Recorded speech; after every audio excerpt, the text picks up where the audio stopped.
Belitung TT. Banyak banget yang nanyain soal Belitung TT ini, bahkan dari sebelum aku sampai di Belitungnya sendiri. Tapi kayak gimana sih sebenarnya trek Belitung TT itu? Hari ini kita akan mereview trek Belitung TT. Stick around ya, bakalan seru nih.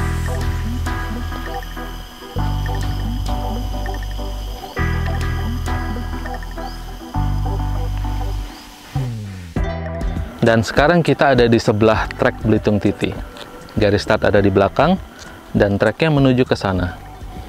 Secara umum, Belitung TT adalah high gearing track, yang artinya akselerasi tidak terlalu diutamakan dan lebih fokus ke top speed. Dan top speed adalah name of the game di Belitung TT. Dan setting mapping pun diarahkan lebih ke top speed, karena hanya ada sedikit sekali tikungan di mana akselerasi yang kuat sangat diperlukan dari gigi bawah. Sisanya, top speed all the way. Kita bagi treknya jadi 3 sektor ya. Sektor pertama dari garis start sini sampai di Loreen Hairpin. Terus sektor kedua dari Loreen Hairpin sampai ke perempatan Simpo Residence. Dan sektor ketiga adalah perempatan Simpo Residence sampai garis finish. Tapi garis finishnya nggak ada di sini juga, tapi garis finishnya ada di sana, agak di ujung sana.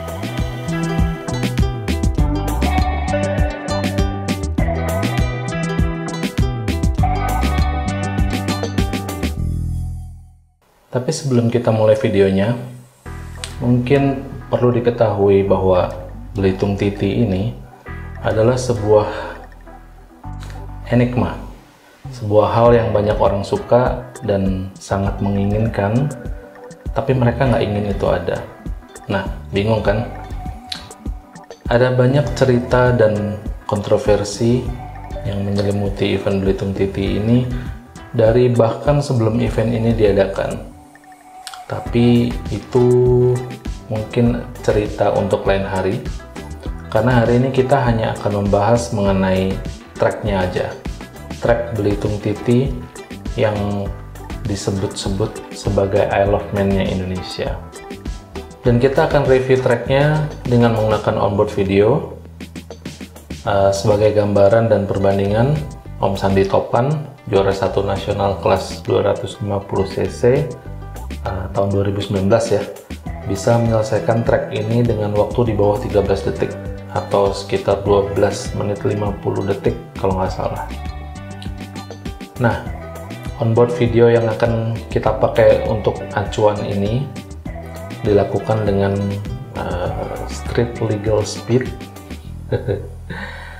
dan tentunya mempertimbangkan marka jalan dan rambu-rambu lainnya, karena memang tujuannya cuma mau memberikan gambaran aja seperti apa sih Belitung TT Trek itu sesungguhnya gitu. Yuk, kita mulai aja. Dari start point kita akan melalui sederet tikungan cepat, dimana khususnya untuk motor 250cc kayaknya sama sekali nggak perlu ngerem, dan meskipun kita belum betul-betul aiming untuk top speed, tapi kita udah bisa lah mulai ngerasain sensasi Belitung TT sejak awal, karena memang beberapa tikungan awal udah bisa dilibas dengan kecepatan yang lumayan tinggi, yaitu 160, kadang bisa 170, dan di sana ada satu jembatan. Melintasi jembatan itu dengan kecepatan 160-170 itu rasanya beda, ngeri.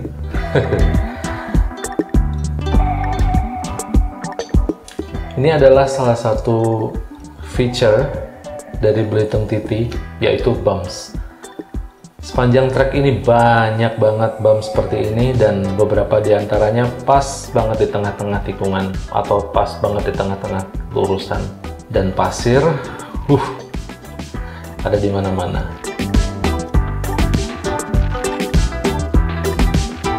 Dan kita memasuki kawasan pedesaan, jalannya masih tetap agak bumpy dan mulai naik turun. Di sini akhirnya ada tikungan yang memang beneran tikungan karena dari tadi kan cuma sekedar bend-bend aja gitu ya, dan ini akhirnya ada tikungan beneran. Karena relatif lebar dan visibilitas juga bagus, tikungan ini bisa dilibas di sekitar 90, 100, bahkan bisa 110-an.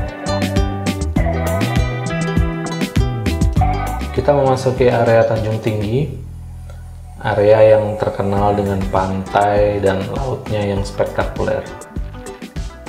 Itu bisa dilihat di sisi sebelah kanan.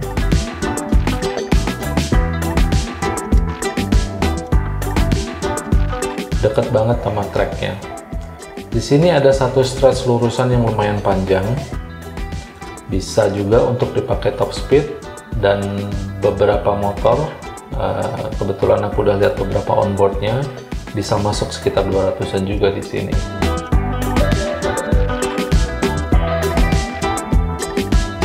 Dan di ujungnya adalah Loreen Hairpin. Sekarang kita ada di Loreen Hairpin. Loreen Hairpin ini adalah satu tikungan tajam di mana pengereman ekstra keras harus dilakukan karena rata-rata rider masuk ke Loreen Hairpin ini setelah melewati sederetan fast flowing high speed corners ada di depan sana. Nah, di belakang sana adalah deretan penonton dan hairpin ini benar-benar nggak ada run off areanya. Jadi meskipun ini adalah TT track yang memang jalan raya pada dasarnya, tapi mungkin ada baiknya di event berikutnya diberikan sedikit area untuk run off andai kata ada rider yang miss breakpoint atau mungkin ada kesalahan dengan pengereman di motornya. Di Loreen Hairpin ini rata-rata kecepatan sekitar mungkin 45-50 km per jam. Lalu setelah keluar dari sini langsung berakselerasi lagi untuk menuju exit di sebelah sana. Di sebelah sana jalanannya mengecil, tapi di sebelah sana juga menurutku adalah section yang paling seru dari Belitung TT Track ini. Dari start sampai sini kita udah menempuh perjalanan mungkin sekitar 3 menit atau 3,5 menit, atau mungkin kurang lebih seperempat dari total panjang lap Belitung TT. Yuk kita terusin ya.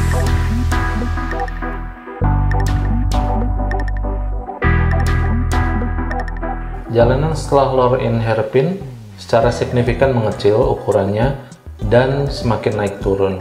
Aspalnya juga relatif lebih kasar. Meskipun ada satu stretch lurusan, tapi top speed di sini nggak terlalu tinggi dan ada satu tikungan long sweep ke kiri yang bisa dilibas mungkin sekitar 90-100an sebelum kita memotong track golf dan sampai di hairpin kedua yang bisa dilibas dengan kecepatan mungkin sekitar 50 atau 60-an, sedikit lebih cepat dibanding Loreen Hairpin.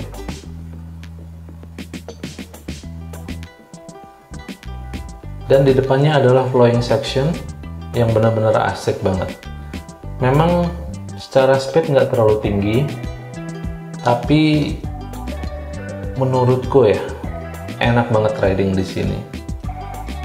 Flowing, tikungannya enak, dan speed rata-rata cuma sekitar mungkin 120-130an aja, dan beberapa tempat bisa tembus sampai 150an, tapi lewat dari itu kayaknya susah ya. Kalau untuk 250cc susah karena tempatnya nggak terlalu besar.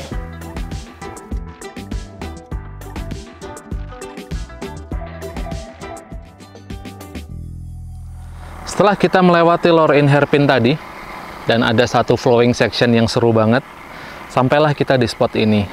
Menurutku ini spot yang paling spektakuler sih, karena ini adalah satu long ass right hander, satu tikungan ke kanan yang panjang banget. Kayaknya kita ada di sebelah kanan motor lama banget.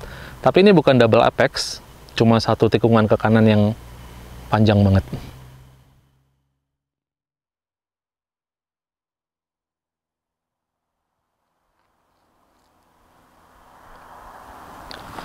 Kombinasi dari aspal yang mulus, chamber yang positif, dan radius yang konstan ngebuat tikungan ini enak banget untuk dilibas. dengan kecepatan yang lumayan tinggi, karena di dekat exit di sebelah sana bisa sekitar 80-90 untuk kecepatan exitnya.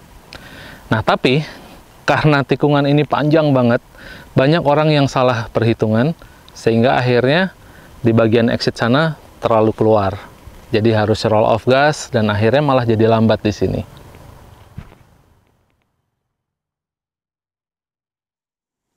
Setelah kita bahas tikungan ke kanan yang panjang banget tadi, yang seru banget itu, dan persis di depannya adalah ini, tikungan ke kiri yang panjang juga, meskipun nggak sepanjang tikungan kanan tadi, dan yang ini radiusnya lebih kecil, jadi dia lebih tight, dan di depannya ada straight yang terpanjang yang mungkin diketahui oleh umat manusia. Kenapa begitu? Kita cari tahu sebentar lagi.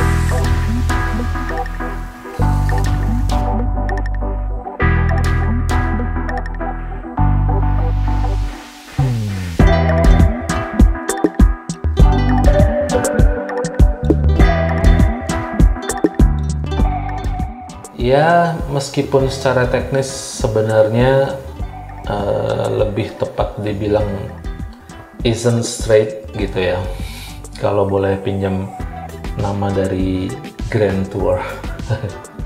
Karena memang straight ini dihiasi ada mungkin sekitar 3 tikungan cepat lah gitu, yang sama sekali nggak mengurangi kecepatan. Memang gas perlu ditutup sebentar, tapi langsung tarik lagi. Dan rata-rata motor keluar dari tikungan ke kiri ini bisa tembus 200, dan disinilah tempat yang paling ideal untuk mencuri balik waktu yang hilang selama di flowing section tadi. Dan ini adalah permulaan dari straight terpanjang yang aku tahu.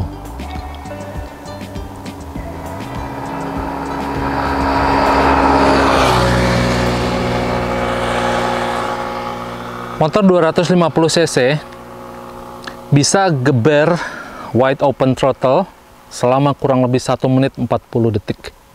Dan itu wide open throttle dengan kecepatan maksimum bisa dicapai di sini. Di depan sana masih jauh lagi untuk straight. Makanya tadi aku bilang, ini mungkin adalah straight terpanjang yang pernah diketahui oleh umat manusia. Mungkin enggak, tapi setidaknya untuk di Indonesia atau di Belitung, ini adalah straight yang terpanjang. Untuk itu, nggak ragu lagi. Dan di sini juga lah menurutku, motor 250 cc agak kehabisan napas. Mungkin seru memang, top speed dalam waktu yang sekian lamanya mungkin memang seru, tapi akan lebih seru kalau mungkin 600 cc. Jadi benar-benar bisa kepake di sini. 1000 cc mungkin agak terlalu berlebihan ya, karena jalannya kecil dan nggak banyak space untuk bermanuver lah, dan tidak selincah itu 1000 cc. Tapi 600 mungkin pas. Selain itu, disinilah tempatnya dimana high gearing yang tadi sempat kita bahas di start benar-benar kepake, terutama di sini. Di tempat lain juga kepake, tapi di sini adalah main fokusnya karena di sini panjang banget.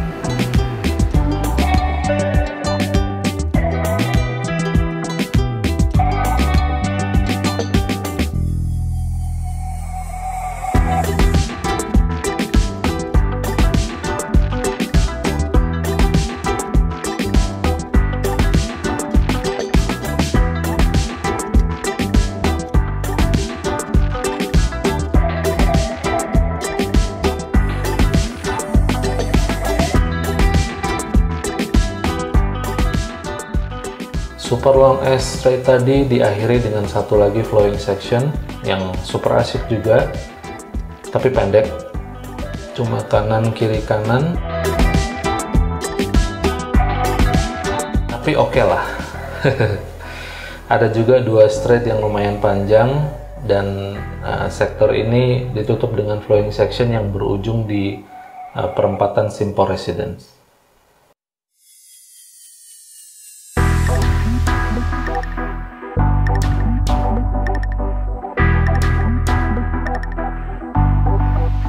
Ini adalah perempatan Simpo Residence. Ke arah sana adalah kota Tanjung Pandan, ke arah sana adalah Shijuk, di mana nanti kita akan finish, dan dari arah sebelah sana adalah dari mana kita datang tadi. Jadi dari Lorraine Hairpin sampai perempatan Simpor Residence kita capai dalam waktu sekitar 5 menit. Sekarang kita ke last sector. Sektor ini nggak kalah gilanya, dan ini adalah sektor di mana hampir sepanjang jalan adalah kawasan pedesaan atau kawasan tempat tinggal warga. Dan treknya, kalau tadi aku sempat bilang Belitung Titi ini adalah naik turun, di sini adalah benar-benar pusatnya. Naik turun bumpy. Well, bumpy memang karena tema keseluruhan Belitung Titi adalah bumpy gitu, dan memang sejak awal juga memang udah bumpy, tapi di sini bumpy-nya benar-benar next level.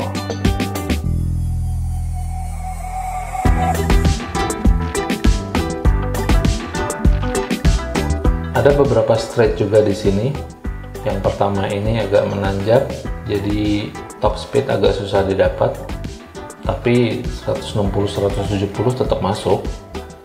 Dan setelah beberapa tikungan cepat, ada straight section lagi di mana kecepatan 200 juga bisa didapat kalau berani.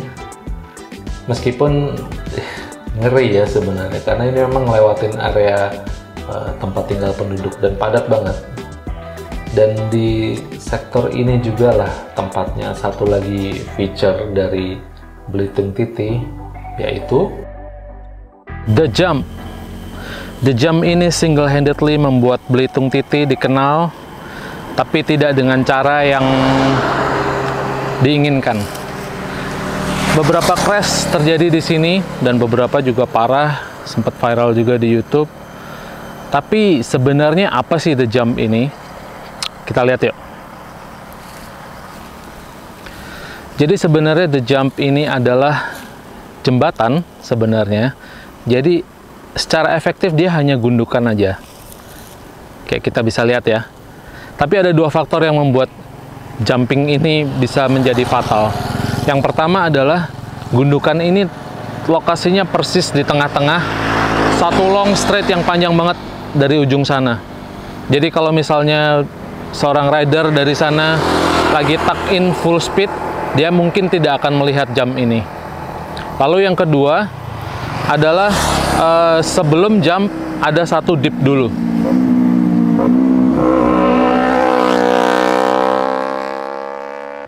Dan ini yang membuat biasanya rider kaget, karena pada saat motor pada kecepatan tinggi sampai di jump, maka posisinya akan seperti menabrak, dan ini yang membahayakan.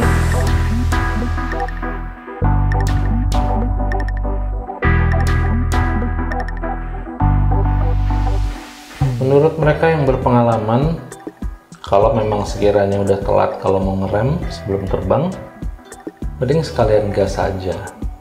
Karena memang dengan posisi ngegas, maka center of gravity akan cenderung ada di bagian belakang, sehingga motor akan terbang dengan posisi roda depan lebih tinggi daripada roda belakang. Dan posisi ini relatif lebih aman dibandingkan sebaliknya, yaitu roda depan lebih rendah dibanding roda belakang. Jadi secara total sektor 3 ini punya paling banyak jumps. Jadi ya ngeri juga.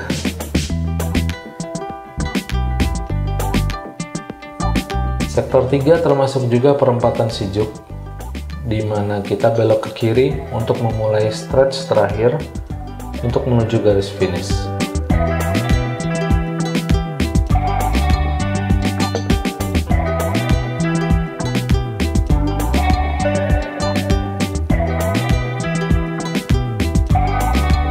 Secara letak kita sudah segaris dengan tempat kita start tadi, dan section ini juga flowing dan enak jalannya, meskipun nggak banyak top speed dan lebih banyak flowing sectionnya juga. Dan section ini ditutup dengan chicane besar kanan kemudian kiri untuk masuk ke jembatan dan garis finish.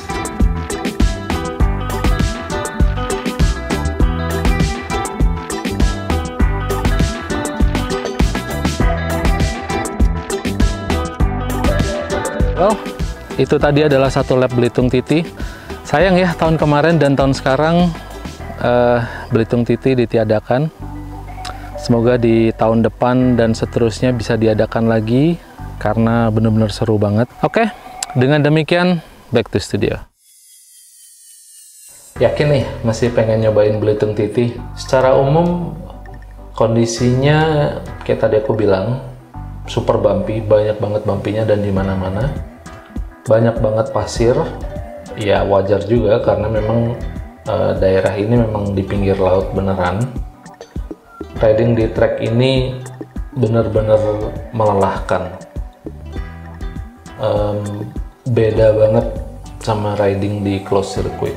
Karena satu lap di sini yang tercepat pun Om Sandi itu 12 menit 50 detik atau sekitar 13 menit lah. Di beberapa tempat aspalnya kasar tapi licin, dan section horror tadi banyak jumpingnya. Dan memang secara keseluruhan Belitung TT ini naik turun kondisi geografinya. Menurutku setting yang recommended di Belitung TT lebih difokuskan ke suspensi, rem, dan ban. Suspensi gunanya untuk mengatasi masalah permukaan jalan yang sangat beragam ya. Ada yang aspalnya kasar, ada yang bumpy, ada yang segala macam. Dan tikungannya juga super cepat. Jadi kalau suspensinya nggak bener, settingnya ngeri banget. Dan kalau misalnya itu understeer atau oversteer, benar-benar ngeri. Oke lah, sekian dulu vlog kali ini. Semoga berguna untuk kalian yang mau nyobain Belitung TT. Ruli dari 4130. Peace.